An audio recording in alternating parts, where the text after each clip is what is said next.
میرا خیال میں پلوامہ کے بعد جو اسکیلیشن ہوئی اس میں آپ نے غور کیا کہ دنیا نے انڈیا کو کنڈیم نہیں کیا. آپ کو بچانے کے لیے جو ایک نیا نیریٹو ہے نا وہ یہ ہے کہ ان کو کچھ معلوم نہیں تھا. ان کو معلوم نہیں تھا, جیسے کہ اسامہ بن لادن کے بارے میں کچھ نہیں معلوم تھا. یہ جو حافظ سعید, لشکر توبہ, جیش محمد وغیرہ وغیرہ اس طرح کے جو نام آتے رہے جاتے رہے, یہ سب ان کی دکانیں بند راتوں رات, یا ہو سکتا ہے پاکستان میں تو جمہوریت نام کی چیز کبھی پنپ ہی نہیں سکتی. پاکستانی فوج سک پکا گئی ہے, ایک دم سے ان کے پیروں کے نیچے سے زمین میں. اسٹیج کے ڈرامے بھی فائنانس کرتے ہیں پاکستانی فوج آرٹیکل 370 ہے, وہ سب ختم. میں نے ان سے پوچھا کہ بھائی فوج لڑتی کیوں نہیں, تو جواب آیا کہ نہیں, ایک دن صبح اٹھے اور کشمیر نہیں ہے اور ہندوستان نہیں ہے. تو اس صورتحال میں پاکستانی فوج کے سامنے کیا آلٹرنیٹیوز رہ جاتے ہیں, ممکن ہوگا؟ گلے دبائیں, آواز بند کریں.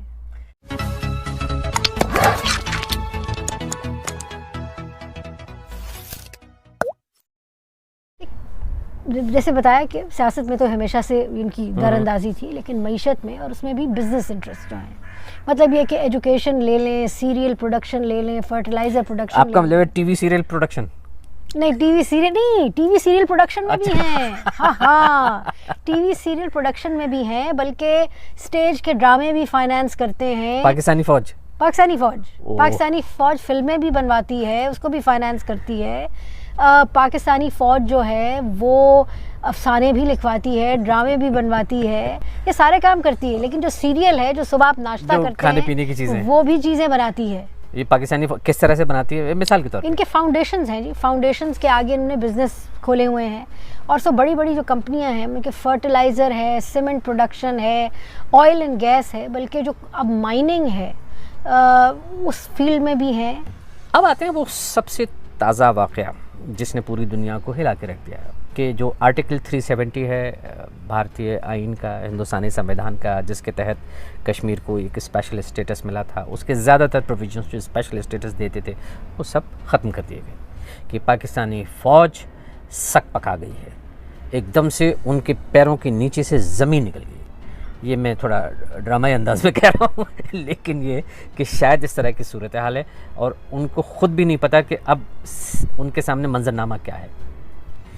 یہ جب اعلان ہوتا ہے تو میں آپ سے جاننا چاہتا ہوں پاکستان میں کس طرح سے یہ خبر پہنچتی ہے اور کس سطح پہ کس طرح کا ریئیکشن ہوتا ہے. پہلے ذکر کرتے ہیں جو پاکستان کی فوج ہے. میری ابھی ایک دوست کشمیر میں ہے, ان سے گفتگو ہو رہی تھی, تو میں نے ان سے پوچھا, یہ جو پاکستان والا کشمیر ہے, تو میں نے ان سے پوچھا کہ بھائی فوج لڑتی کیوں نہیں, تو جواب آیا کہ نہیں, ہار جائیں گے. تو یہ عام آدمی سمجھتا ہے کہ اس وقت نہیں ہے ہندوستان سے جنگ کرنے کا, اور یہ پہلی دفعہ ہے کہ عام آدمی سوچ رہا ہے اور کہہ رہا ہے کہ نہیں, جنگ لڑی نہیں جا سکتی.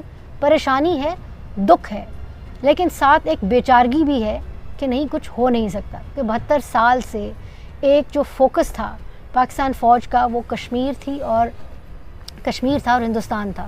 اب ایک دن صبح اٹھے اور کشمیر نہیں ہے اور ہندوستان نہیں ہے.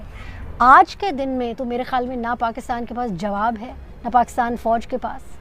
پریشانی ضرور ہے لیکن جواب نہیں ہے, مگر جواب تو دینا ہوگا ملک کو بھی اور لوگوں کو بھی. لیکن بھارت میں جو سچویشن ہے اس وقت, کہ ادھر جموں کشمیر کے لوگ ہیں, اور خاص طور پہ کشمیر ویلی میں, انہوں نے کسی نہ کسی حد تک پاکستان کی طرف بڑی امید لگا کے دیکھا تھا کہ شاید یہاں سے ہمیں کبھی کچھ مدد ملے گی. وہ قصہ ختم. یہ ہے, مطلب چاہے اس کو لوگ ٹریجڈی سمجھیں یا ہنسی سمجھیں یا پل بھر میں, اس میں کچھ ڈیولپمنٹ ہوگا اس وقت تو نہیں. اچھا, یہ جو حافظ سعید, لشکر توبہ, جیش محمد وغیرہ وغیرہ اس طرح کے جو نام آتے رہے جاتے رہے, یہ سب ان کی دکانیں بند راتوں رات, یا ہو سکتا ہے جیسے کہتے ہیں نا چراغ بجھنے سے پہلے ایک بار بھڑکتا ہے,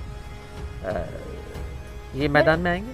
دیکھیے, میرا خیال میں پلوامہ کے بعد جو اسکیلیشن ہوئی اس میں آپ نے غور کیا کہ دنیا نے انڈیا کو کنڈیم نہیں کیا. فی الحال آپ یہ کہہ رہی ہیں کہ پاکستانی فوج کے پاس دور دور تک کوئی ایسا کنونسنگ نیریٹو نظر نہیں آتا کہ کوئی ایک وہ آئیڈیا کیا ہوگا جو عوام کے سامنے پیش کیا جائے.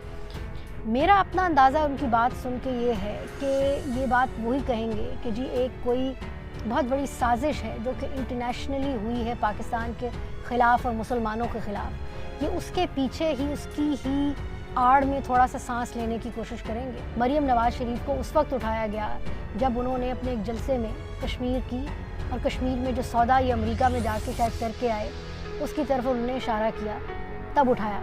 ٹیررزم یا ملیٹنسی کو ختم کرنے کے بہانے سے یہ ملیٹنسی کو تو جو کریں گے یا نہیں کریں گے لیکن لوگوں کو اٹھائیں گے، وہ جو تمام آوازیں ان کو سوال کرتی ہیں ان کو یہ بند کریں گے۔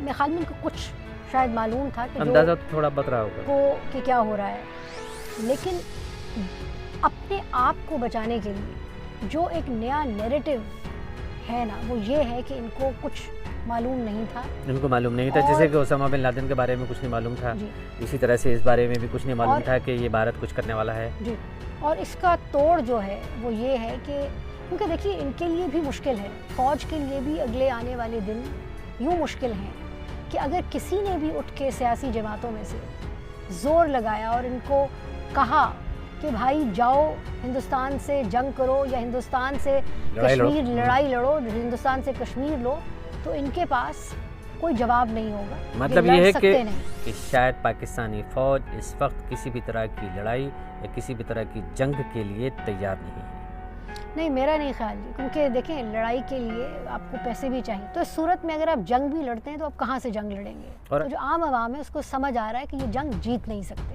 تو اس صورتحال میں پاکستانی فوج کے سامنے کیا آلٹرنیٹیوز رہ جاتے ہیں، کیا ہندی میں کہتے ہیں وکلپ رہ جاتے ہیں، کیا ممکن ہو؟ گلے دبائیں، آواز بند کریں۔ مطلب یہ کہ لوگ سڑکوں پہ نہ پائیں، لوگ کشمیر کا ذکر زیادہ نہ کریں۔ اور مجھے جو خطرہ ہے وہ یہ ہے کہ آگے چند دن جو گزریں گے تو شاید یہ ایک نیریٹو نہ کرنا شروع کر دیں کہ جی کیونکہ کرپشن تھی، کیونکہ یہ ایسے سیاستدان تھے، اس لیے ہم اتنے کمزور ہو گئے کہ ہم جنگ نہیں لڑ سکتے۔